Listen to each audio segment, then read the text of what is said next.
Vote ചെയ്യാൻ വേണ്ടിയിട്ട് കയ്യും വീശി വീട്ടിലേക്ക് വന്ന ഞാനിപ്പത് തിരിച്ചു പോകുമ്പോൾ ഇത്രയും കവറുകളായിട്ടാണ് കേട്ടോ പോണത്. ഇതൊക്കെ ഞാൻ വീട്ടിൽ നിന്ന സമയത്ത് ഓരോ കസ്റ്റമർ സ്റ്റിച്ച് ചെയ്യാൻ വേണ്ടിയിട്ട് കൊണ്ടു തന്നിട്ടുള്ളതാണ്. അപ്പൊ അതൊക്കെ ആയിട്ടാണ് കേട്ടോ ഞാൻ ഇനി തിരിച്ചു പോകുന്നത്. ഫുള്ള് വൈറ്റ് ആയതുകൊണ്ട് തന്നെ ഈ ഒരു ഡ്രസ്സ് ഏകദേശം ക്രിസ്മസ് തീമിലേക്ക് മാച്ച് ആയിട്ട് വരുന്നുണ്ട്. ഇനി ഇത് ശരിക്കും കസ്റ്റമറിന് ക്രിസ്മസിന്റെ എന്തെങ്കിലും പ്രോഗ്രാമിന് ഇടാനുള്ളതാണോ എന്ന് എനിക്ക് അറിയില്ല. എന്തായാലും എനിക്ക് സ്റ്റിച്ച് ചെയ്യാൻ കൊണ്ടു തന്നിട്ടുള്ളത് ഫുൾ വൈറ്റ് ആണ്. നല്ല ഫ്ലെയറിൽ വരുന്ന ഒരു അനാർക്കലി ടോപ്പാണ് കേട്ടോ കസ്റ്റമർ ഇത് വെച്ച് ചെയ്യാൻ പറഞ്ഞിട്ടുള്ളത്. എന്റെ വീട്ടിൽ എന്റെ മെഷീൻ ഇട്ടിട്ടുള്ളത് ഹാളിലാണ്. അപ്പൊ ഞങ്ങൾ ഭക്ഷണം കഴിക്കുന്ന ടേബിൾ മേൽ ഇട്ടിട്ടാണ് ഞാനിതൊക്കെ കട്ട് ചെയ്യാറുള്ളത്. അങ്ങനെ ഞാൻ കട്ട് ചെയ്യുമ്പോഴും സ്റ്റിച്ച് ചെയ്യുമ്പോഴും എന്റെ അച്ഛമ്മയും എന്റെ അച്ഛനൊക്കെ എന്റെ കൂടെ വന്നിരിക്കാറുണ്ട് കേട്ടാ. തൊട്ടടുത്ത് തന്നെ അടുക്കളയിൽ എന്റെ അമ്മയും ഉണ്ടാവാറുണ്ട്.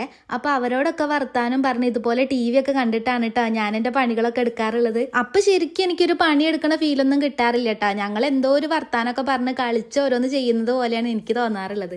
കുറച്ച് ഡ്രസ്സൊക്കെ ഞാൻ ഇവിടുന്ന് കട്ട് ചെയ്തിട്ട് കൊണ്ടുപോകുകയാണ്. അപ്പൊ പിന്നെ അവിടെ പോയാൽ എനിക്ക് സ്റ്റിച്ച് ചെയ്യാൻ മാത്രമല്ലേ ഉണ്ടാകുള്ളൂ. അങ്ങനെ ഈ ഒരു ഡ്രസ്സ് ഞാൻ കട്ട് ചെയ്തിട്ട് കൊണ്ടുപോകാൻ വേണ്ടിയിട്ട് എടുത്ത് വെച്ചിട്ടുള്ളതായിരുന്നു.